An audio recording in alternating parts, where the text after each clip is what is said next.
Berserk! Today, we are going to be catching up with the deluxe editions and getting through deluxe edition number 13. Woo!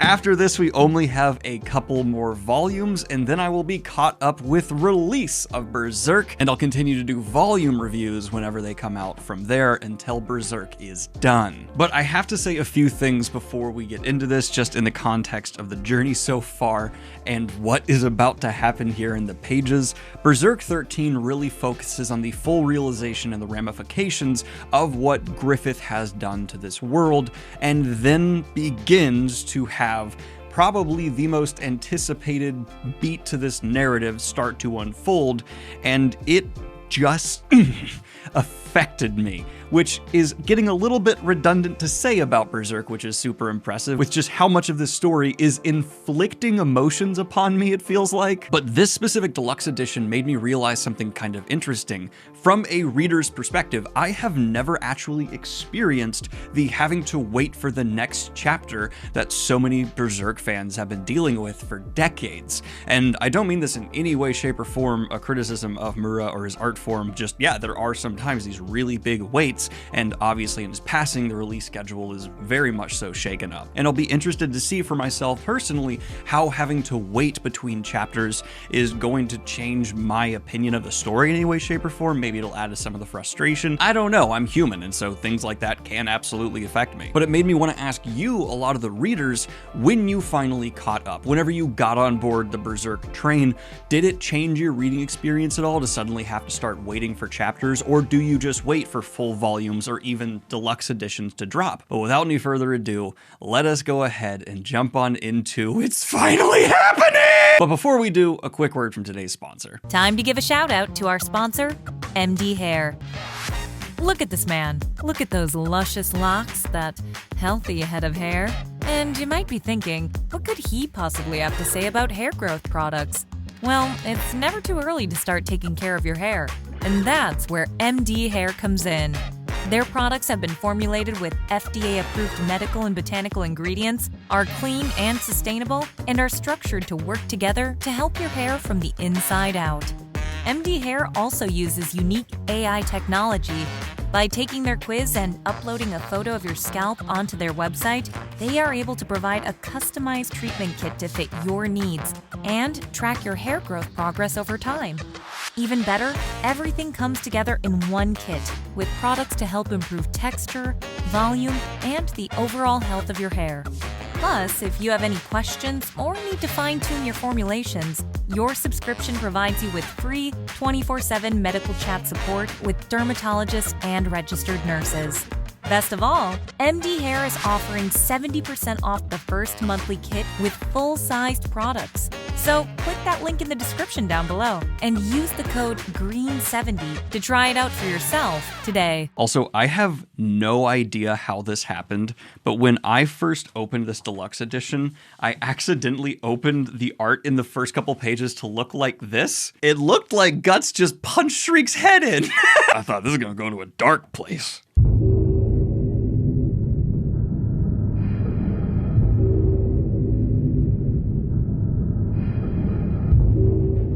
Volume 37 shows our ship of combatants going up against, alongside with the Muro, the Sea God, which Guts is still inside of, and I apparently made a mistake in my read of the last volume. I thought Guts went ahead and stabbed the heart, but I guess I just saw that panel wrong and he was just stabbing a very big beast, because Guts is still struggling to approach and stab this beast. We see Isma actually meets her mother, who she has a very strong emotional reaction to seeing, but the pulse of the heartbeat within the Sea God is becoming too intense for Guts to withstand, causing him to collapse even in the Berserker armor. Also, this small detail of I think the Sea God's heart being coated in eyes is just the perfect level of disturbing. But after Guts collapses in the beast, we see the Muro outside begin to sing. The amount of mermaid memories I'm gonna have to censor for this video. Within the Sea God, the singing begins to counteract the thrum of the Sea God's heart, and Guts arises. Thinking to the demon within himself, I just know you haven't had your fill yet. This is pretty lazy, seeing as you always talk such a big game. Quit lying down on the job. Go ahead and pierce some flesh and bone. Let me feel the pain. Shriek, with tears in her eyes, guides a blind Guts forward as he lashes out, slashing the heart of the sea god. Our friends on the outside watch as the sea god begins to collapse in on itself. Shriek, spiritually ejected back into her body. She warns them, Guts is still in there. Please hurry and bring the ship close to the sea god. The panels focus on the child, hinting at what's to come. Guts sits in a black void. I can't see anything. Is it because it's dark? Or is my vision shot? My arms, legs, I can just barely feel them.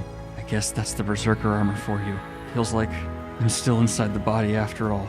Gripping his sword, Guts begins to cut upward, muck flooding in around him. He wonders, is this how it ends? Before the same being of light comes and returns, guiding him upward. We see Roderick on a small paddle boat stepping into the mouth of the dead sea god. And, okay, I've already said, I didn't like Roderick when we first met him, right? I was like, not another party member, we don't need this noble douche, screw him. But then he wins you over because he's like a super respectable captain and he's very supportive of Lady Farnese. He just seems like a good feller. And so already I'm like, all right, I'm cool with Roderick. But then Mura went ahead and also made him hot. God damn it! And there's a really important detail here where Shriek tries to reach out to Guts once again, but it seems that her thought transference is unable to reach him. I don't think this is just because he's inside the sea god. I think there is something happening that when that being of light is coming toward him, it just overwhelms whatever connection Shriek might have. That is my total fan theory. But we see the sea god begins to sink. Roderick, Isidoro, and Serpico all scrambling out. We see the Miro have found Guts, swimming from the depths of the sea god. They pull him to the surface. The child looks on. We fast forward, seeing the ship with full sails, Muro swimming alongside in celebration. We see Yzma still with the party. Isidoro asking, but what about you? You finally met your ma, right? Wouldn't you rather be in the water? And you and her and all the other Muros? I'd feel kinda embarrassed, Yzma says. For now, I'm more comfortable up here, with you guys.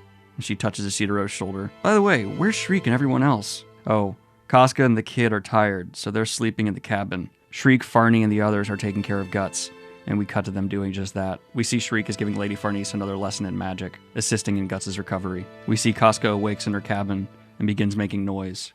Everyone follows her, wondering what's wrong. Puck is the one who knows. You know the black-haired boy? He's gone. There's no sign of him anywhere. We searched everywhere, from Crow's Nest to Hold. Shriek begins to ponder what exactly the boy is again. The full moon is when magical forces are at their strongest. It's the night when those associated with the astral world, such as goblins and elves, run rampant. On 2 such nights now, he suddenly appeared before us, then vanished before we knew it. And this time, it was on a remote, solitary island, then on board a ship. I think this has gone beyond the realm of coincidence. His odd was certainly different from that of humans in some respect, but he does not seem to be that type of repulsive being. He doesn't charm any of us either. Shriek finally speculates. He might be an emissary from the elf island come to investigate us. It's possible that boy is no mere emissary, but rather a manifestation of King Hanafabuku himself. I know I stumbled a little bit in that name, but that was still a really good pronunciation for me, so we're moving on. And I'm sorry if we're booking it a little bit quicker through this part. I am just so excited for where this goes. I kinda can't help myself. We see Guts raises his hand near a lamp before bringing his hand down, remembering the words of the Skull Knight. It's an omen each time you wear that armor and fight as the Berserker. Light, voice, warmth. You will come to lose many things. The odd that dwells in that armor is as a flame which never dies out. Even once contained, the coals yet smolder. Given the chance, it will explode into hellfire. Even if a talisman has been applied, never make light of it. If you wish to continue existing as a human, that is. There is no guarantee your wish will be her wish. Guts has a flashback to the eclipse before sitting up with a headache, the shadow of the dog behind him. And I want to address one theory I discussed with a friend of mine that seems to be kind of common within the Berserk fandom. And I know Berserk is incredibly dark, but I don't think this will necessarily come true. And that is apparently that the Behelit within Guts' possession will actually be used by Casca in her mission for vengeance. That is dark, and it certainly in Berserk's hand could be an interesting way to go, but it just doesn't feel like what everything is built towards, in my opinion. A lot of the characters are reflections of Griffith and are put in similar circumstances where they are meant to make a different choice than him, and I could see Casca getting in a similar situation where possibly a offer could be made to her or something along those lines. I just don't think it's in her character, despite all of the trauma and anger, to give into it. My read on Casca's character is that her strength that Griffith lacks is that she might be able not to forgive, but to move on. Griffith could never move on from something like that, in my opinion. Casca could let it not be all-consuming for her, and I could see that be a trajectory for her arc, like how Guts is becoming one who sacrifices himself for others, an exact opposite of Griffith. Casca could be an exact opposite of Griffith, where she is able to then heal in ways he is not strong enough to heal from. Just someone who's not fully caught up, opinion on Casca as a character remembered after one read-through from several deluxe editions ago. That's right. She went to pieces because she can't fully cope with it. What will she do if she does get her sanity back? Guts looks off to the moon. When this journey ends, he sees an image of Griffith. He notices some scarring on the moon. What in the hell? It looks like there are branches across the moon. We see currents of energy with the child riding them in the sky. From here we cut to a flashback. We see Guts as a youth. He's walking as a prisoner of war with an old man who shows him kindness and convinces him to escape, slipping Guts a key. He unlocks Guts' chains, sending Guts sprinting off down a hill. Guts is then quickly caught by the guards, looking back and seeing the old man use the distraction of Guts' escape to escape himself. Which, yeah, that lines up with the world of Berserk. An old man willing to sacrifice a child for his own escape. Brilliant. Guts remembers a conversation he had with Gambino about never trusting anyone. We see Guts wakes up in a cell, hay all around him. He's cold and injured, in terrible condition. He notices a rat approaching a flower growing in his cell. He grabs the rat, tearing into its flesh and consuming it, trying to avoid starvation. As he falls asleep, he sees an elf clinging to the flower. Is this some kind of fever dream? Just then a noble comes to his cell. It turns out they have a plan to not feed Guts and make him even weaker than he is, so that the noble's son can fight and kill him in combat. Once again in his solitude, the elf the young Guts only glimpsed before approaches him. And it's at this point that I sat for a minute and I was like, was there anything indicating that Guts had never met an elf before Puck? I can't remember because it's been so long. I kind of thought that, but I have no reason why. First read through problems. Guts begins speaking to the elf. No need to be so jumpy. Is that your flower? Relax, I'm not gonna pluck it. We're both stuck in this cell. Might as well get along. Won't pluck. Get along with human? Hi, Guts says. The elf introduced herself as Cheech. Rat said Cheech, so am Cheech, spirit of the flower. I'm Guts. Nice to meet you, hallucination. Not hallucination. Cheech is Cheech. Guts human. Cheech says she'll do anything to return the favor to Guts. He asks her to open the cell. Cheech says she can't. Cheech, flower spirit, so can't go too far from flower. Could you give me some water to drink then? Water, gotcha! She then notices Guts is cold, warming him with her elf magic. Noticing Guts' injuries, the elf plucks some leaves from the flower and uses it to heal his wounds. The pain is gone. Amazing, huh? Bird once got hurt and fell in here. Cheech healed it with power of leaves. Thanks. I feel a lot better. Yeah?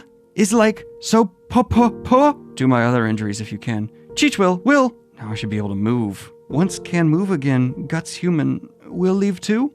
Sometimes humans come here, but all just moan and yell. Cheech was kinda scared. Then they soon leave. They're nothing in here. Popo come through that hole, then get dark, then Popo, then dark again. That all. Just Cheech. Cheech like Popo, but also not like. Because when Popo come, quiet dark Shinshin come later.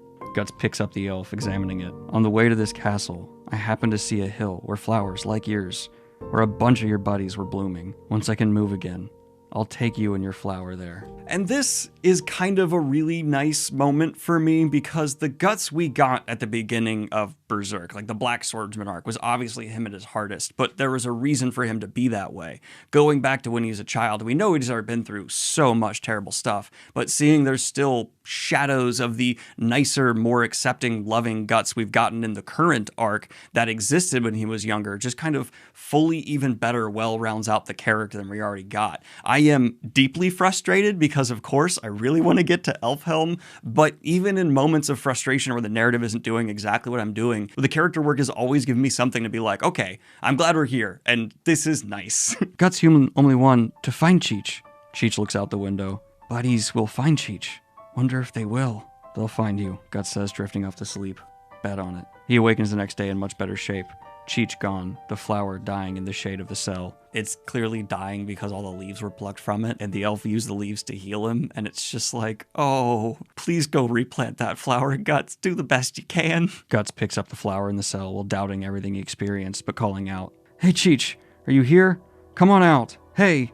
Someone knocks at the door. It's time for Guts to be brought to his fight. We see he's given his armor and a dull blade so he can't actually hurt the young noble. We see a large man eager for battle. Guts seems to be outmatched at first. And it's really weird to see Guts outmatched even as a child. Like, I know I should be like, oh, it's child Guts. He's not nearly as strong as the Guts we know and love today. But like seeing just some jumpstart young rich noble beat him, it's like, oh yeah, he wasn't the Terminator always. At times he was just a kid with some fighting experience who still struggled with adults. So like a noble with training would give him trouble, and it feels wrong. But Guts, remembering some of his training, is able to subdue the noble, using the leverage of his sword to take the noble to the ground, and then ramming one of the guards into the noble's eyes, dragging him back up and holding the sword to his throat after tossing away the helm. He pulls the young noble close, taking him hostage. He demands the gate be open and he be released. Archers take aim from his back, and the flower is pulled from Guts' lapel, floating away. Guts leans to catch it, dodging an arrow that was sent to shoot him in the back, hitting the young noble. And that's all the proof I need. Cheech is still alive in that flower and just saved Guts' life. And when he replants it after he escapes, which he does then escape from here after the guy who actually tricked him into being his escape distraction shows up with his army to attack, Guts is then able to go about his journey and he replants the flower. And it's a really beautiful little short moment in this section of Berserk. And the chapter ends with the narration. It's uncertain whether it was reality or a dream. That was so long ago, when he was just a boy, the buried memory of an early spring day. From here, we cut to Rickert in a caravan, trying to desperately escape from some trolls. Rickert uses a repeating crossbow set up in the back of the wagon he's in to slow down the trolls. The trolls continue to gain ground, but Erica grabs a chest full of spikes, throwing them into the ground, buying more time. But the trolls will catch right up again. Just as they're about to reach the wagon, arrows pierce the trolls. We see a detention of the Band of the Hawk with the Archer Apostle arrive. They massacre the trolls. And yeah, this is just reinforcing. Griffith's army is now set up and trained and prepared like humans have never been before to take on these supernatural threats that have now been so turned up within the world. I saw a couple comments on the last video that were saying I might have been wrong for saying that the threats were more powerful than ever in the world. I more meant that as like they're so much more common that like it's a bigger threat overall, but also seeing like a gargantuan dragon. I know there's been like supernatural threats plaguing the world, but a gargantuan dragon large enough to sit atop a castle like that we saw in that incredible piece before, to me seems like an escalated threat. I would judge that dragon to take down 99.9% of the threats that Guts has gone up against before. This is not that big a concern. I just wanted an excuse to show this dragon again. Look at it, it's so cool! Rickert recognizes the Band of the Hawk insignia on the soldiers as they take care of the rest of the trolls. We see a giant chicken demon step from the forest. A cockatrice! No, I am not making that up. That is all really happening right now. Why? Because it's fun. The demon archer takes on his true form, challenging the cockatrice. Rickert and Erica look at the beast in awe. Irving! Irving! Irving, the arcane archer! Griffith's men chant. What's going on here? Rickert thinks, as he watches a demon bask in the glory of the Band of the Hawk cheering him on. What in the world happened? Rickert thinks, remembering back to the last time he saw Griffith riding away with Nosferatu Zod. And I don't mean to ever criticize Mura's art, but I think he got the proportion of Nosferatu Zod's horn a little bit wrong in this image, just a little bit. That horn is the size of his leg, and they've always been big, but I don't think they're meant to be that big. In regards to Griffith, Rickert thinks to himself, he was different somehow from the Griffith we knew, and yet he seemed more Griffith. It was a strange impression. I heard tales on the wind that during the Kushan invasion, the Hawk was once again leading the Band of the Hawk and fighting to liberate Midland. Honestly, I often consider running off to sea. Erica says, Are you okay? You look pale. I'm fine. However, things have changed since then in Midland. No, in the world. Harpies begin to descend down, and Rickert grabs his repeating crossbow, shooting them off. The leader of the Hawks members comes to commiserate him. Now I see. The fact this group got so far safely must be largely thanks to you and that weapon. General Laban? Rickert says. Yes, and you are? I saw you several times on the battlefield during the 100-Year War. Rickert pulls out his old insignia of the Band of the Hawk. I'm a member of the former Band of the Hawk. My name's Rickard. Oh, I immediately felt a chill down my spine, Rickard. Don't tell these people who you are. Well, then you were one of those heroes who saved the kingdom. The 100-Year War feels like, the distant past now. It does, Rickard agrees. Since then, our kingdom, the world has changed considerably. And we see the caravan is taken to Falconia, the new monolith of the world explained to them. We see in the wake of Falconia, the props are bountiful and the people fed. Falconia, Rickard breathes. It's the sole stronghold in this world where people can live their lives as people. And then we get Mura just showing off his ability to draw incredible cities once again. We see bustling markets and peaceful people. We see a battalion is being sent out in the direction of the medium, Cult Girl, as she saw a contingent of refugees will be attacked soon. Here we are, the Refugee Bureau. We'll process your registrations here. After that, you'll be assigned temporary lodging. And we see there's no great scarcity of rooms to be had within the city. The population has not overwhelmed it, which makes sense with just how gargantuan it is. Here, it's a letter of recommendation for the blacksmith and the craftsman's guild and the army. You performed admirably back there. Thank you. And a recommendation for an audience with the Hawk. Huh? I'll send word ahead. Drop by the castle tomorrow afternoon. Okay, so at this point I'm thinking Griffith doesn't want everyone to know what he did to garner his power, and Rickard is a surviving, not witness, because he didn't know exactly what happened inside Eclipse, but he's been informed somewhat by Guts, and also he's just in general someone who's going to come to maybe be a dissenting voice towards Griffith in the future. So my immediate thought with this being Berserk is, we're just watching Rickard go on a death march, because how on brand for Berserk would that be? Rickard is conflicted, thinking, when I see Griffith, we cut to seeing where Rickard and his party are being set up. And it's actually under the direction of Luca, who is here as well. I missed Luca. It's really great to see her. She is one of the best minor characters of Berserk still to this day. I'm Luca, and I'm in charge of this lodging. If you're unsure of anything, feel free to ask one of us. I like that even what she's doing now is in a similar vein to the experience we saw had before of like directing people in need. Like this is something that's her passion. Great for Luca. And it's because of Griffith she gets to do it. And in the stable, we see an old man who was the wizard that served under the Kushan Empire, simply watching over the refugee animals. There's a little bit of me that's like, all these characters just happen to be in the same place, but you can undercut that by just saying, all is known in the current of causality. That old guy can talk to animals. Really? Erica asks. We also hear a roar in a distant barn, but they're basically told not to worry about it. The next day, we see Rickard going to visit Griffith. He ascends into the secondary city behind the massive wall. He presents his pass before a guard tells him to wait. An officer comes forward. Sir Laban told me about you. I am Owen, head of Falconia's Castle Guard. Hey, Owen. General Owen? You needn't have come in person, my lord. No need for formality. I wanted to show my respect for a unit commander of the old Band of the Hawk, our kingdom's heroic saviors. I'll be your guide. Heroic? I just happened to be promoted because I was a veteran member. Then have you known a Hawk for a long time? Yes, sir.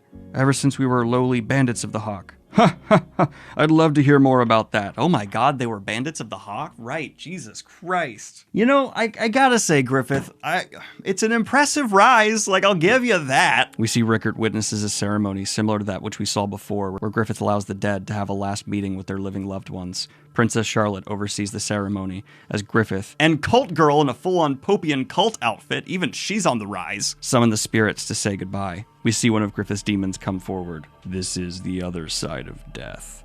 The people are now witnessing what lies beyond the edge of this life. Ah, Sir Lucas, Owen says. Rickard thinks, this night, I can tell he isn't human. For them, this is more significant than the spirit world overflowing into this world and driving people from their lands.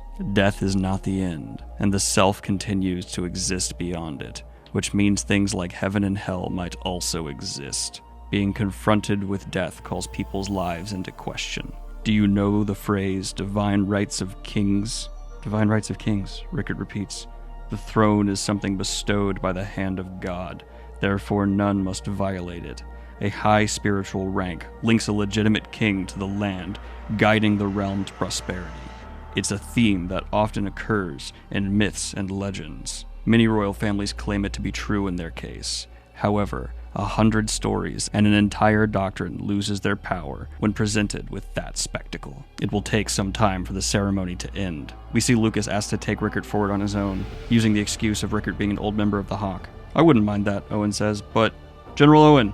Soldiers step forward. A thief seems to have broken into the castle. 2 guards were discovered unconscious. A thief in this castle? I apologize, Rickard. As you heard, I must go. Sir Lucas, please take charge of him. Well then, let's go. You were one of the Hawk's feathers. There's something of which you really ought to be aware. Something regarding the present Hawk of Light. They walk deeper into the city, crossing a bridge that leads to a black void. Whoa! Did not know this was at the center of the city. Thematically appropriate and absolutely horrifying to look at. What's that? The common soldiers seem too scared to go near it. Pandemonium. The den of the war demons. The Hawk of the Light's bodyguards. War demons? Rickert thinks of Nosferatu Zod and the Archer. It seems you know of them. Your name is Rickert, yes? Tell me, why did you request an audience with the Hawk? For nothing more than a renewed old friendship, to try and gain a patron to help establish you here in the city? Both of these things? Or perhaps to question him about what happened beneath the black sun of abstract time? How did you? It's simple deduction. A feather of the former band of the Hawk lacks the scent of the brand, which means for some reason you were spared the ceremony of abstract time. I feel all of the danger right now. All of it. Just everywhere. Not saying this is or isn't what happens, but at this point, I was assuming out of some form of jealousy or just wanting to handle a problem for Griffith before it even becomes a problem, we were just going to see Lucas here take Rickert and throw him into the War Demons and be done with it. And I was like, wow, what a dark, horrific ending to this character. I was just like on the edge of my nails this entire conversation. It's only natural you would want to ask what happened that day and of where your comrades vanished to. Then do you wish to hear that answer? From the Hawk himself, delivered in the tone of remorse? But to me, your eyes, at least, don't seem to be tainted with hatred. And you remember Scott saying, you could never really hate Griffith. Lucas continues, there's a great difference between knowing and experiencing. Is it Locus, not Lucas? Probably. I might be making a mistake there. Whether you ask or ask not, first, you ought to see them. These who are the Hawk of Light's beaks and talons. And Rickert is shown a fight pit of the war demons. What is this? He thinks with horror in his eyes. Locus leans down. These are the war demons. They are generally speaking combative. Captured monsters are brought into the castle, and they thus devote themselves day and night to combat training.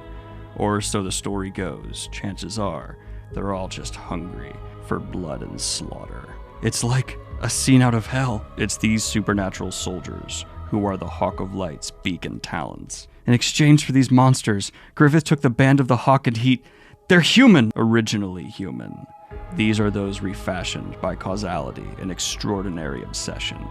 These are apostles. Were the Hawk of the Light not leading them, they'd simply indulged in their own desires, doing nothing but harm to the world of men. Beasts to be simply shunned, feared, and detested. The Hawk of the Light forged them together into a sword. He made them walk with men, compelling them to be guard beasts for their world. He gave even brutes like us a place where we belong. And you must have seen it in this new world. Even if war is inescapable, men no longer fight other men. They need only wield the sword to protect mankind. Even if death is inescapable, people no longer fear death. They see for themselves that the soul is immortal. No great king in history has ever been able to achieve this, a harsh utopia. That is the land the Hawk of the Light brings for mankind. Falconia. And that was probably the most important monologue in like the last recent big chunk of Berserk. Not only did it, one, give Rickert all the information he needs to have a whole lot of motivation to go down a certain path, but it also shows us exactly how, I think, if he's being honest, the demons are viewing Griffith as well, or the whole dark side people with actually enough like sentience to want purpose. I thought originally, because of some of the things that were said, everyone on that side of things who was serving Griffith was only doing so out of fear, but it seems to be there is some draw to Griffith for some of the forces in the dark side that go beyond just bowing down to something powerful, and there is a sense of purpose. On top of that, Griffith's vision for the future is he's actually providing for people. He has actually made a utopia of sorts. Granted, it's united under him through fear, and you have to give a massive grain of salt to assume the whole spirit thing he's doing is somehow legitimate. But I get how there's some angles to this where it's like, Griffith made a better world? Kinda? Not really, because I don't believe the image that's painted before me. But if you're a person who's lived in this world with just constant suffering and warfare and violence at the hands of humans, seeing everyone united under one figure fighting against this darkness that, Griffith maybe brought in is better for the individual. I'm not sure. It's a really morally conflicting thing that I'm going to be thinking about for so long because I would never want to serve under Griffith. But if you asked me if I was an individual, just suffering person in this world, if I'd rather live in Falconia under Griffith, or would I rather live in the world beforehand with the monsters and the shadows and the humanity evil just constantly plaguing society, I think I would choose Falconia, which is like part of the conflict that's being put into the reader here. And it's, once again, say it with me, it's fascinating. From here, we cut to Rickert being taken to a beautiful garden. Griffith is meeting with his Princess Charlotte, and Cult Girl is passed out, tired from the ceremony. We see a little bit of contention still remains within Cult Girl, but Rickert is brought to him. Griffith stands, walking away from the table. And I get the feeling that for these people, seeing Griffith stand up and just go off to meet with someone is shockingly out of character. Typically, a king will have someone brought to them, and if they want people to leave, they will say so, but Griffith has a reaction to just stand and approach, which I think is indicating there is some actual conflict within Griffith about this, where there's a pang of fear. Maybe I'm reading into that too much, but I'm also seeing a whole lot of political lines being set up for Griffith to meet greater opposing forces of a type through politics, and Rickert could be a major player for that. So I'm really hoping I'm right, or I could be completely wrong. Rickert going on a character arc where he ends up kind of outperforming Guts' expectations for him, hating Griffith and playing a part in his downfall in maybe some second or tertiary way, I am absolutely here for. Do I think Berserk will be nice and give that to me? Please. As Griffith approaches, Rickert thinks, what will I say? After seeing that crowd of people and their pleading eyes, after seeing the bustling capital, which I thought I'd never see again, godlike exploits, fiendish exploits, I've seen them both firsthand, and here I seem so tiny. Stopping close enough for his cape to envelop Rickert, Griffith stands before him. Will you still dream the same dream? Have you found an answer to that question on the Hill of Swords, Rickert? And Rickert slaps the ever-living out of Griffith. My boy!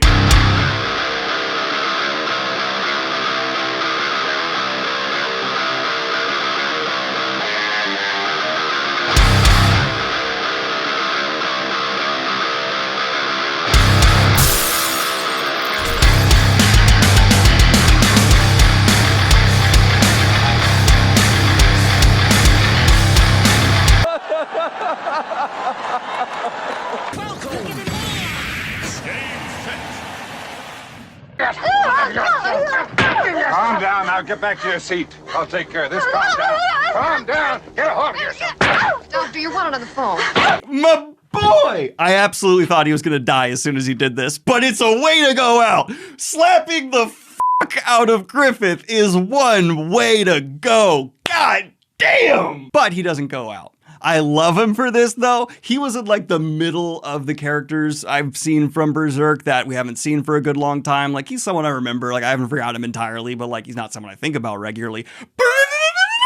Top 20 Berserk characters for sure. And we even get this look from Griffith where he's like, you fucking, how dare you? Lucas thinks to himself. I was ashamed of myself, Rickert says, that I couldn't go with everyone to Windhelm to rescue you that day. I felt like I owed a debt for not getting to share in that fate of the others, for being unable to get mad like Guts or take responsibility like him, for only being able to stand and watch him go. But then, that Hill of Swords, the one who made all their graves, it was me! Have you noticed? The new Band of the Hawk's crest, the shape of the wings, is a little different from the old crest. That it is, Griffith says. I'm Rickert, member of the Band of the Hawk, led by Griffith the White Hawk. My leader isn't the Hawk of the Light. Goodbye. And Rickert turns his back on Griffith, leaving the bridge. That is the most badass shit anyone has done for so long. That is more badass than Guts killing the sea god. He just slapped this world's version of the Antichrist and said, fuck you, you're not my boss, I'm done. My boy! When I first read that scene, I put my head down just laughing to myself, and Kayla asked, like, what? And I said to her, just as satisfying as Guts saying he had a good day on that beach is watching Griffith get fucking front-handed by Rickert. Rickert leaves the castle, and we see Griffith watching him at a distance. And I'm gonna be honest, half of Griffith's like characterization, creepy scenes for our characters at this point have been him looking at them from a great distance. It's something Mura seems to do a little bit too much, where Griffith from like a far way off is just like,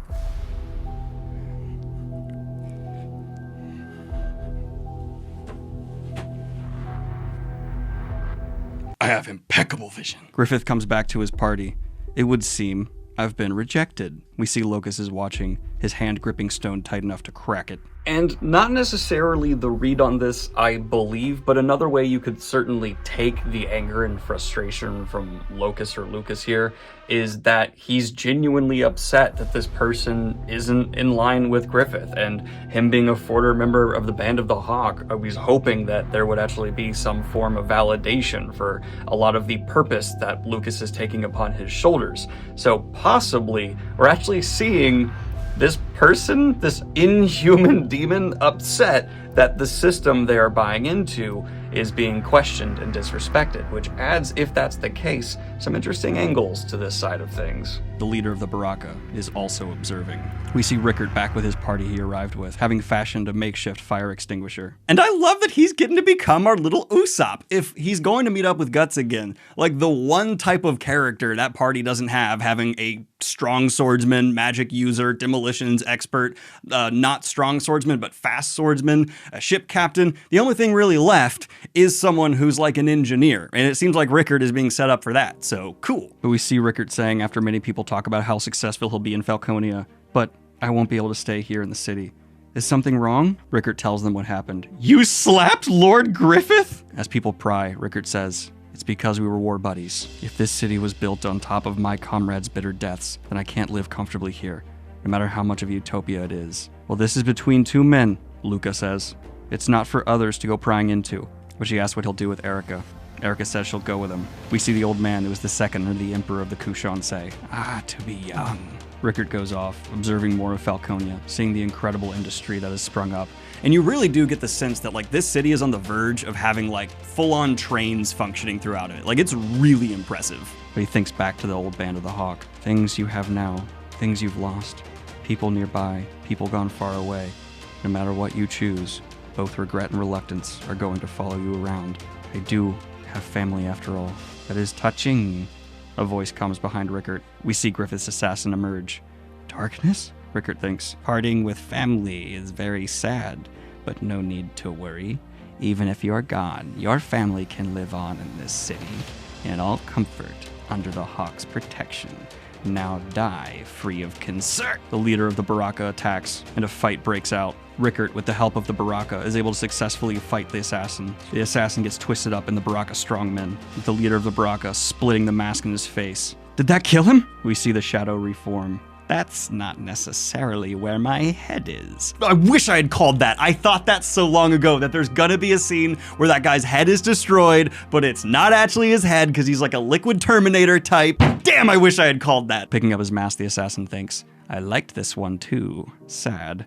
Mood's ruined, I'm leaving. I'll go put on a new mask, so bear with me tonight. Once the moon's risen, I'll come again. I do enjoy that a part of his character is that when he's killing, he wants to look fantastic. He's not gonna murder without a mask. Are you kidding me? You gotta look good when you take life. Damn! But the Baraka then begin to question Rickert, saying they'll harm him if he doesn't tell them everything he knows about Griffith. I have a proposition, Rickert says. He returns to his party leading the Baraka, scaring people with the faces of the Baraka strongmen. Which, I mean, they're not that bad. Don't be mean. Like, there's some burly, muscular, scarred up dudes. But come on, you're in the world of Berserk. That's not the scariest thing you've seen. Rickert tells his people, tonight, I'm going to leave Falconia. You were attacked by assassins? They speculate whether Lord Griffith sent the assassin himself. He definitely wasn't human, Rickert says. I think he was one of those war demons who served Griffith. There, you see? Shouldn't you go apologize to him right now? But for Griffith to do such a thing, what about Griffith now? No. Wasn't even the old Griffith a cool-headed perfectionist? He had a shady side, he just didn't show us.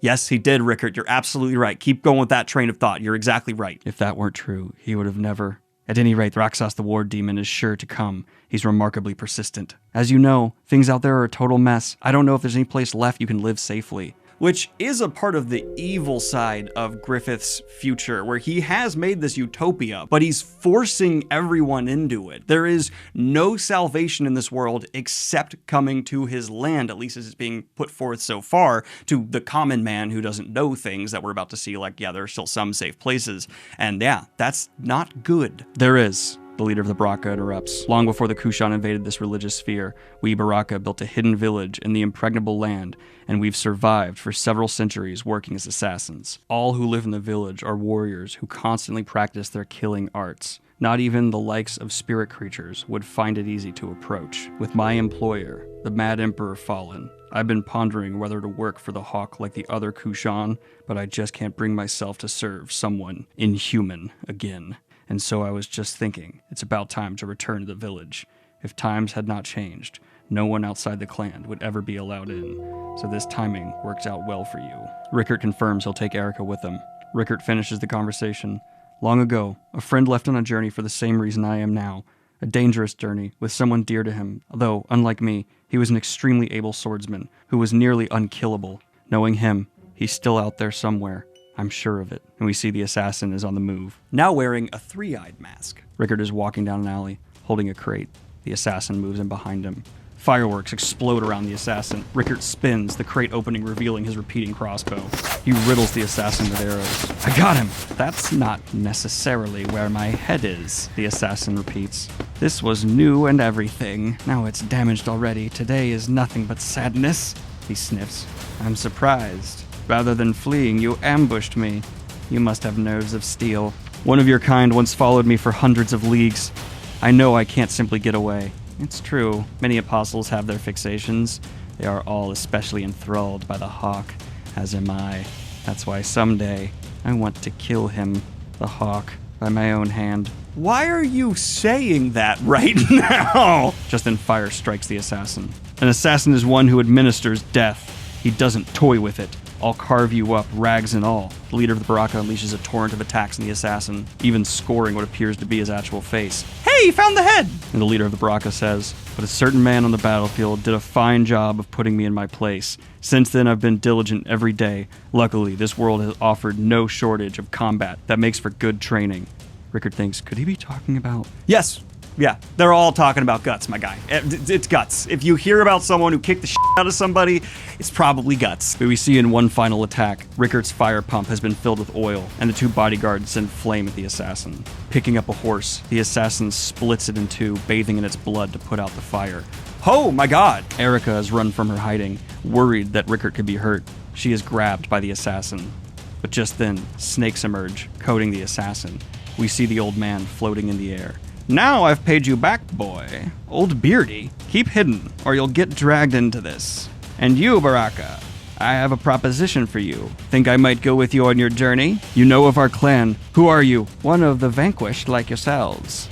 Like you, an oddball who feels out of place in this new world. They recognize the second under the Emperor. There's no reason to turn him down, Rickert says. But now, we have to fight our way out of this. By all means, the magic user says, flooding snakes from around the city, coating the assassin. Just then, the monsters we heard roaring before in the barn burst forth. His flying creatures, the party get on, fleeing into the sky of the night, leaving behind Luca and her attendants, but leaving them with a treasure. They believe they may have escaped, but the assassin begins flying through the air. I'll be damned, that old rag can fly. Uh-oh, we can't fly fast enough loaded down like this.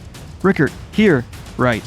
He loads up another contraption, firing what looks to be a rocket into the assassin.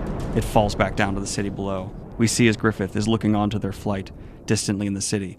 Once again, from a distance, just, the doctor said I got 20/20, bitch. From here, we cut back to our party, finally arriving at the Elf Island. The Murrow escort them to the shore. Honestly, I don't know what would have happened without you guys, Guts said. The only thing I can do is hack at foes. Healing injuries, looking after Casca while fighting, it was more than I could handle. So I'd like to thank you. Many turned to Guts, shocked to hear the kind words.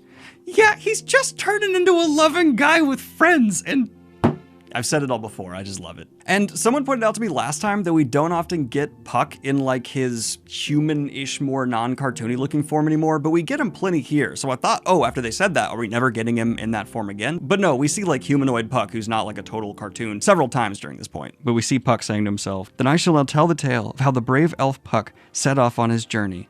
That day, I was fighting the seagull Jonah, a seabird boss and threat to the island's peace, who goes by the alias Albatross the Monster." Great, here we go, Isidro says. "Our endless mortal combat continued on land, sea, and air, with the pride of both our peoples on the line. In time, hunger and boredom set in, and I headed from home on Jonah's back, our enmity having turned into rivalry. Along the way, a tragedy occurred. We see Puck fall asleep on the bird's back, eventually falling onto a ship. The youngster embarks upon a journey on the great unknown ocean called life. And that was the Berserk prologue."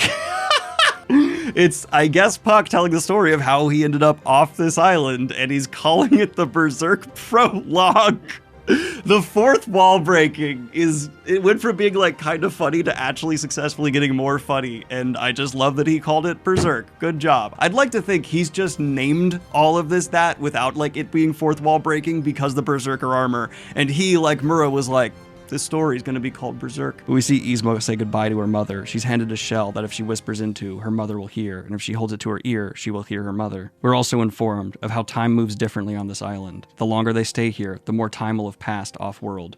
We also see Farnese's brother meet with Puck yet again to try and reiterate their plan of overthrowing the kingdom and finding profit through the elves. God damn it. They find a field of stones. At first they think they may be gravestones, but it appears to be some form of ward. If you charge through the stones, you just end up returning to the outside. Putting Puck on a leash, he leads them through the stones into the elf island. They come to a field of scarecrows. Shriek warns them something is wrong.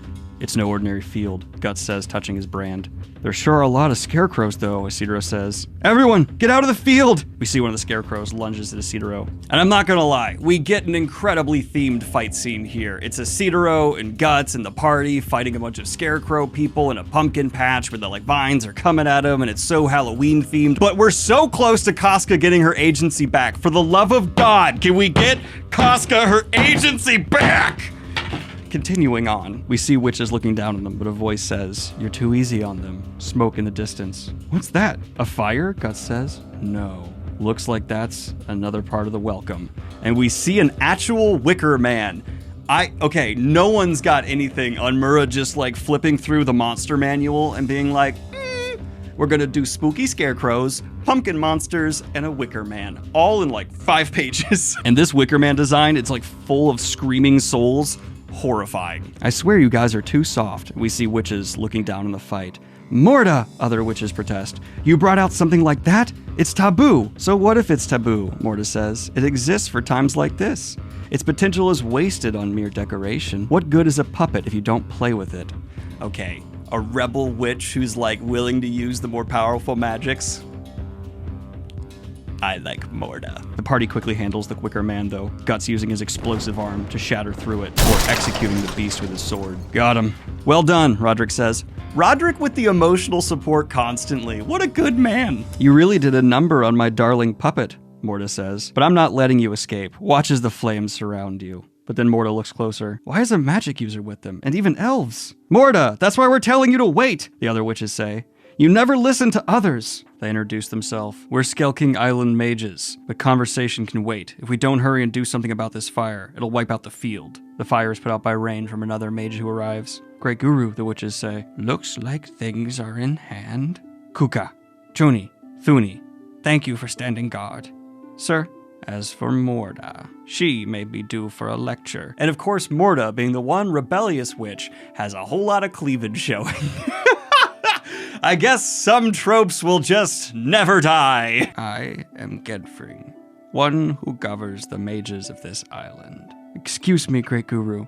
Were you aware we would visit this island? The ruler of the elves received an oracle. And yes, that boy must be. A small wind whirling out from this island would draw in many fates and return as a tempest." A small wind whirling out from this island. Does that mean... Puck then thinks this means him saying, "Are you saying that's me, Puck the Storm?" "Hey, I'm really sorry," Puck says. "I dragged all y'all into my story." "And another thing," the mage continues. I had my own premonition. An old friend came to me in a dream and said, look after my dearest little student when she visits. Do you mean? And we see the old witch that tutored shriek. At any rate, come to our village. Freshen up from your journey. I'll see to it you're introduced to the elven ruler. It seems like he already knows everything. That's how it is with great mages. They're brought through a magical forest with faces on trees. They touch them and are surprised when eyes open. The witches further introduce themselves, seeming welcoming. You must have felt it too if you're a mage. That great disturbance? The great roar of the astral world, the mage says. That's what we call it. The one called the Hawk of Light caused it, by attacking the many seals of the world's forest of the Spirit Tree. Hawk of the Light? Forest of the Spirit Tree? What's that all about, old man? Guts says. We'll discuss in detail in the village. They're brought over to a gorgeous visage of a massive tree with very distinguished looking trees before it. There lies the Flower Storm Monarch's realm, and there lies the village of mages. There is actually one location in Berserk I would like to live.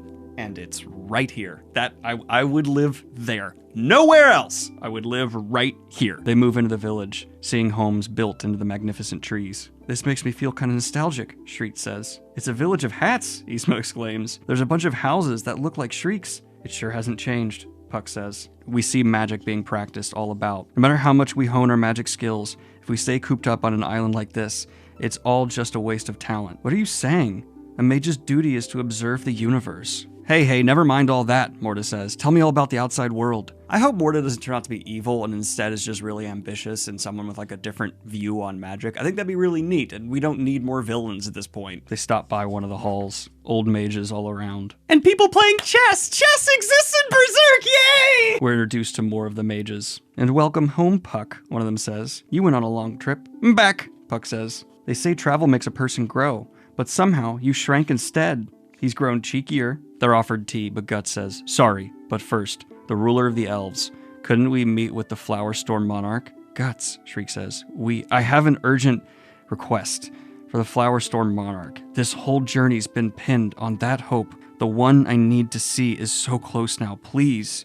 I understand your impatience, the mage says, but please relax, as our guest, not even an elf, is going to disappear while you drink a cup of tea. And if you make a scene in your haste, wouldn't that risk spoiling the monarch's mood? No! Absolutely, you're all in the wrong, and Guts is completely right! For all we know, Casca's mind is imprisoned in a constant pain. No idea what she's experienced in the moment to moment. Every second could be hell for her. Heal her! Get through the pleasantries later, are you kidding me? This can't wait any longer, and Guts should just pull out his sword and be like, no, do it now. This person has been basically reduced to an infantile state, and I'm not going to wait for a cup of tea to fix that. What is your major malfunction? I know 100% why they are continuing to delay this, to show Guts is growing and having some self-restraint. But I'm just saying, from the perspective of not that element of the story they're trying to develop, it's like, get her in the room! Like, god damn it! It's been so long! God! Sorry. I guess I've just been waiting a while. But they are convinced to take a rest and go for tea and food. They tell much of their story to the witches. Wow, it sounds thrilling, Morta says. There you go again. That's the world the Hawk of the Light brought about. By the way of the great roar, it's truly become a world of legends and folklore. Old man, could you explain more about that, Guts says? Since that day, have any of you caught sight of the branches that appear to stretch throughout the sky? Oh, that's what the child was riding in front of the moon. My bad. That's the World Tree. It's a huge tree of legends that's said to connect the heavens to the earth and the underworld. Those are its branches. The magical interpretation is a tad more complex, though. You mean the Dragon Path? Shriek says. Oh, that's Flora's dearest student for you. You've learned well.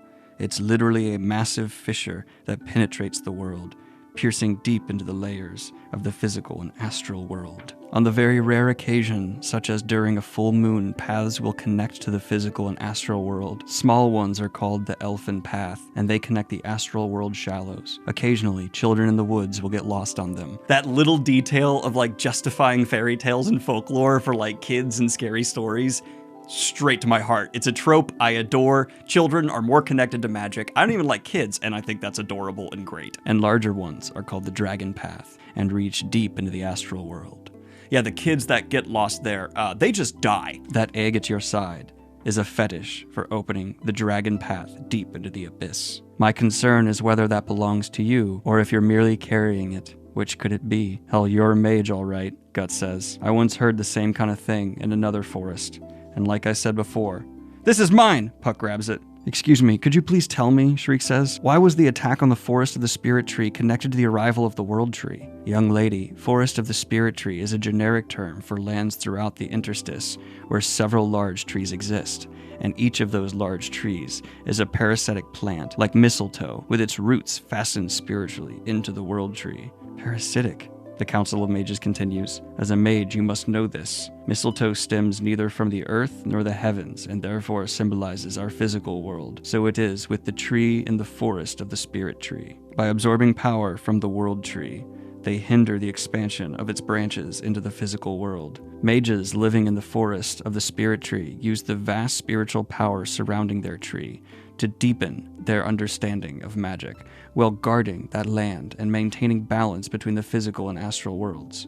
Your mistress was one such mage. The forest of the Spirit Tree is now almost entirely ashes, and so the World Tree has grown rampant, recalling the ancient chaos of the He just keeps talking. He just keeps talking and talking about trees and things we already know about what Griffith is doing. And it actually feels like Mura at a certain point is just being like, they know we're almost here, but I can still make them wait because that's fun. And I don't know if that's what he's doing on purpose, but it sure as feels like it. So here, I'll summarize. Basically, trees are cool. And yeah, Griffith is doing some bad stuff. Let's cut ahead a bit, shall we? But to think our nemesis is capable of changing the world, that defies all imagination. Isma says, too complicated, I don't get it. Isidoro backs her up. Relax, I'm in the dark too. It's just, I love the little character beats. Isidoro continues, something hasn't been lining up for me. Is that Hawk of the Light guy, the White Hawk, the Midland hero? So that Hawk used magic, or whatever, to fill the world with monsters. You pretty much got to. And so Guts and the Hawk go way back.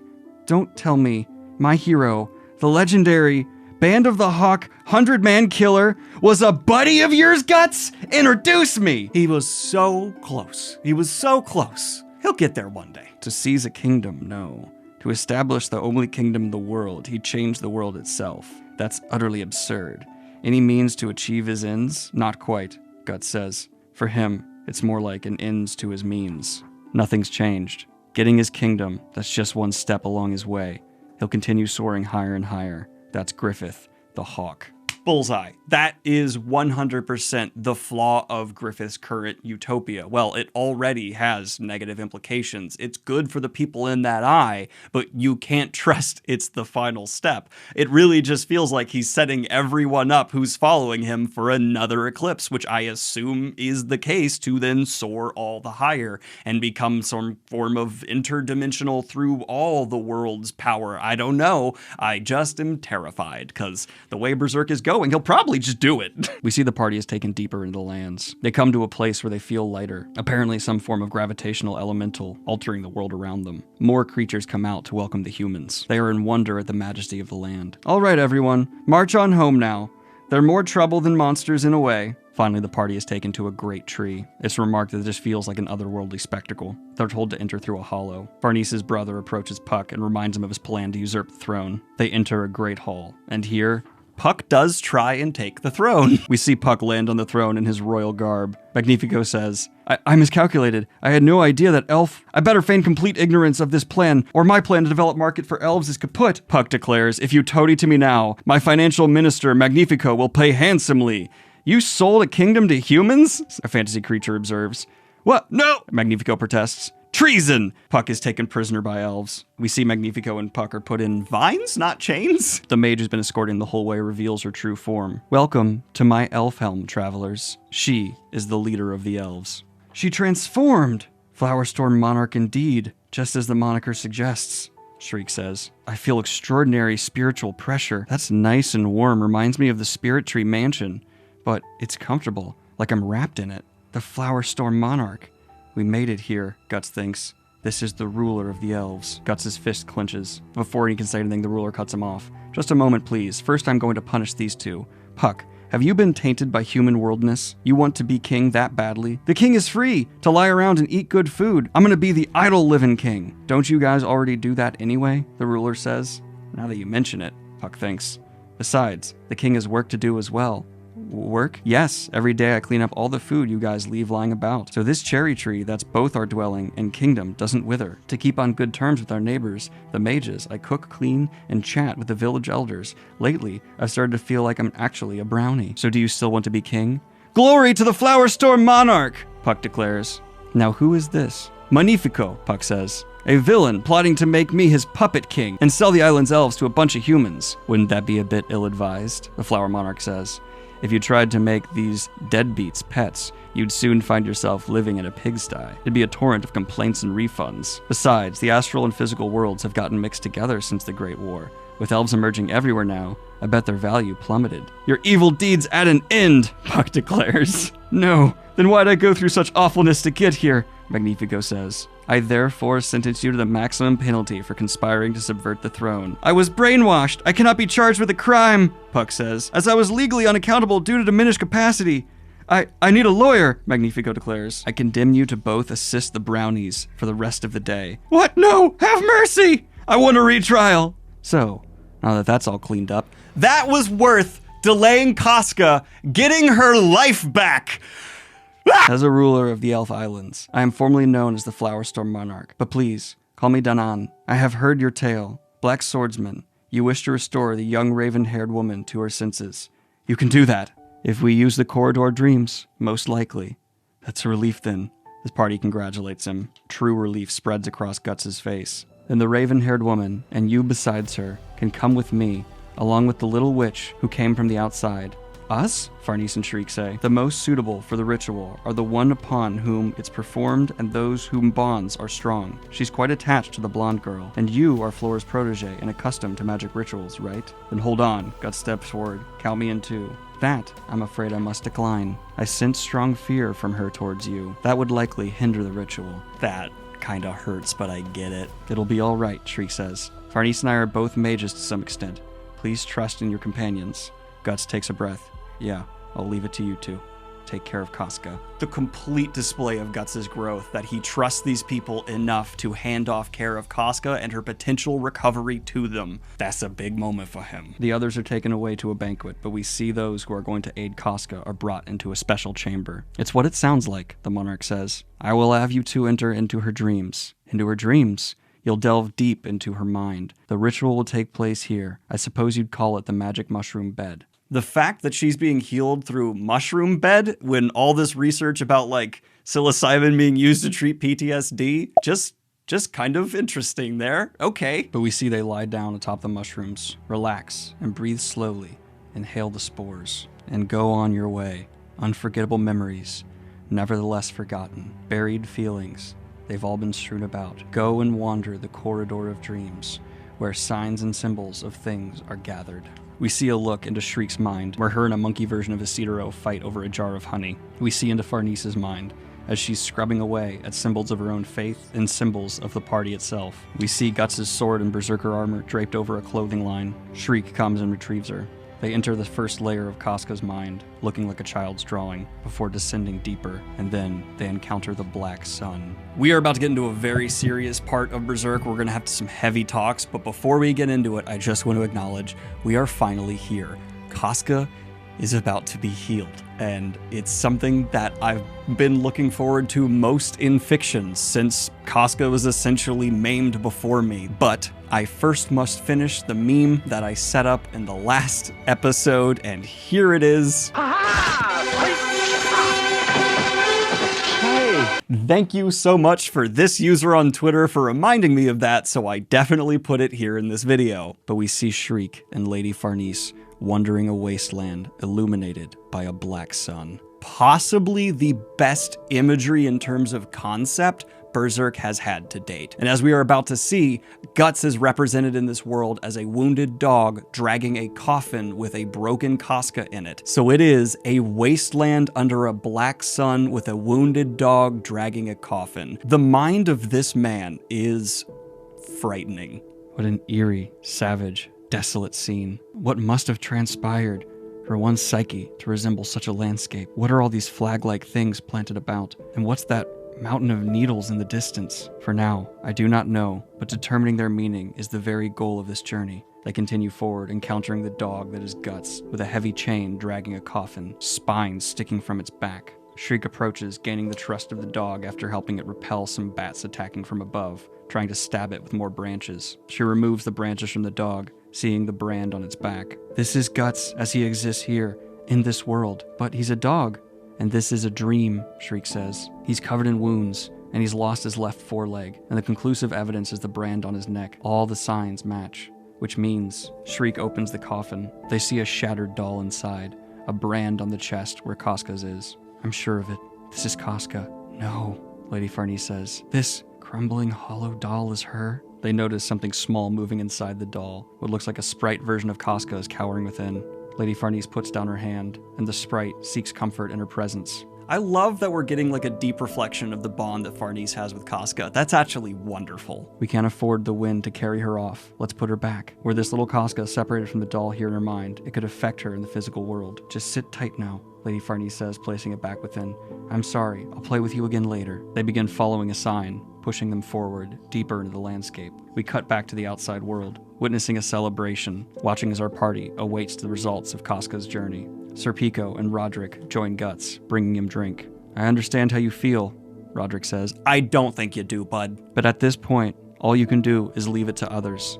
Isn't that what our voyage, what this whole journey was for? But then, you don't seem to like doing that, Sir Pico says.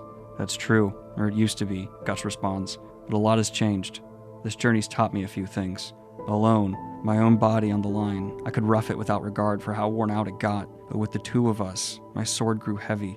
I could no longer afford to die, and I could no longer handle it all on my own. I set aside my own ways, accepted help from others, and have pushed onward. I'd like to thank you. To hear such commendable words from you, Sir Pico says. Are you drunk already? Could be, Guts says. Well, I can speak similarly concerning my experience on this journey. When the two of us served the Holy Iron Chain Knights, we put our faith in God and enjoyed relative peaceful days. Our only duty was to obey the will of the Holy See. I can't say we were happy, but it suited Lady Farnese at the time. But then, our encounter with you literally reduced all of it to ashes. Having lost her faith, Lady Farnese became obsessed with you, a destructive spark. Having served her since childhood, I could do nothing but stand beside her. But you managed to do with ease something I had deemed unthinkable. You breathed life into Lady Farnese. To be honest, I wanted to murder you multiple times. I was bewildered by the intensity of my emotions. Nonetheless, I was happy and proud of Lady Farnese, who was learning to stand on her own. Then I realized that Casca is the reason Lady Farnese has grown strong, that a person with someone to protect will rise to the task. Nowadays, it's as if she was devoutly watching over her own little sister. So let's have patience and trust in their bond. As for me, I've come to trust my company enough to speak my feelings. You might be drunk.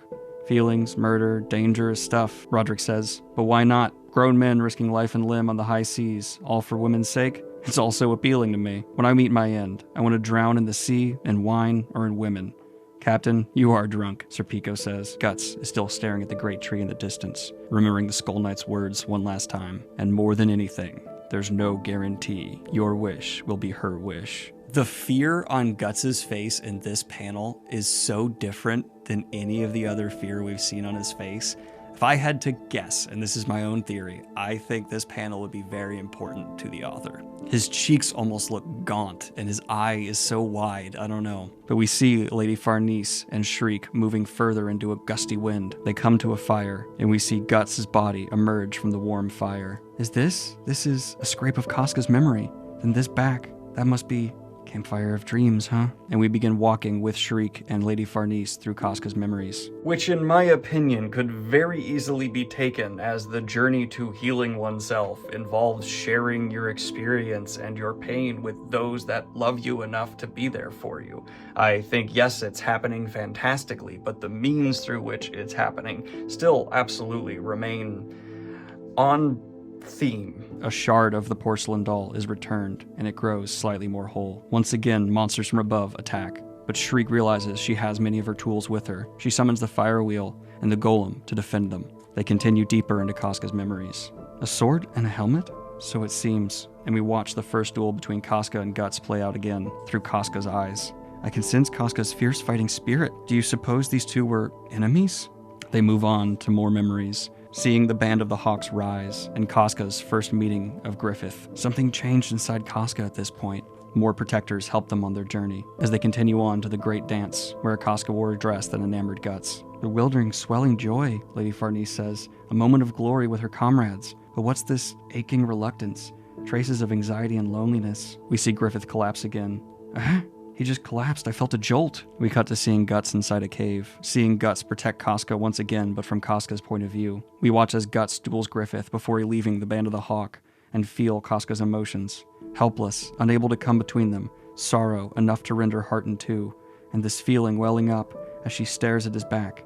I knew it. Lady Farnese feels Casca's love for Guts. These two are fighting again, and we see Guts pulling Casca up from a cliff. We see the one time they made love. Lady Farnese covers Shriek's eyes. Mistress, you mustn't look. For scholarly reference, Shriek protests. Sure enough, that's how it is, Lady Farnese thinks. No, I've known this from the start. Overflowing feelings, affection, sorrow. These things, filling my heart, are Casca's feelings, hers alone. We still have a long way to go. Let us move on, Shriek says with sadness. Beneath an unsinking black sun, through the boundless gloom, our journey continues.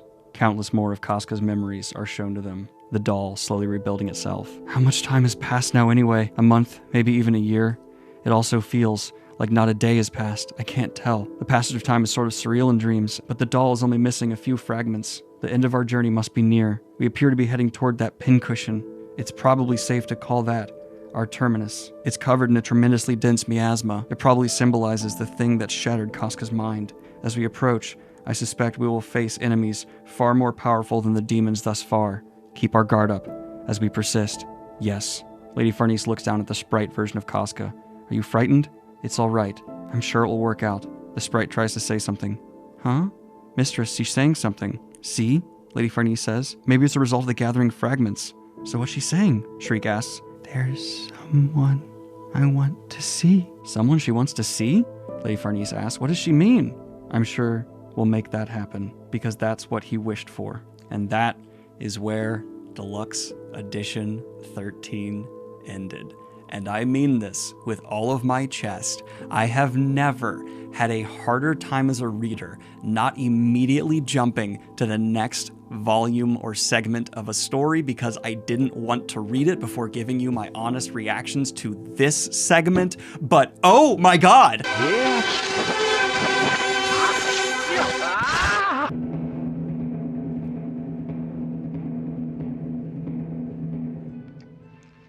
I want to know how this happens so bad. We're so close. I can taste it, getting the second best character of Berserk back. My second favorite. I'm going to have so much more to say after I get through the complete returning of Casca, so I'm going to hold off on my final thoughts until there. I'm just going to say, though, it does seem, knowing what I know about how a couple more volumes are still done by the original author, that we are going to see Casca's return depicted by the original author. And I hope that's the case, and it's what I've really been fearing, honestly, not being so since I heard of the author's passing.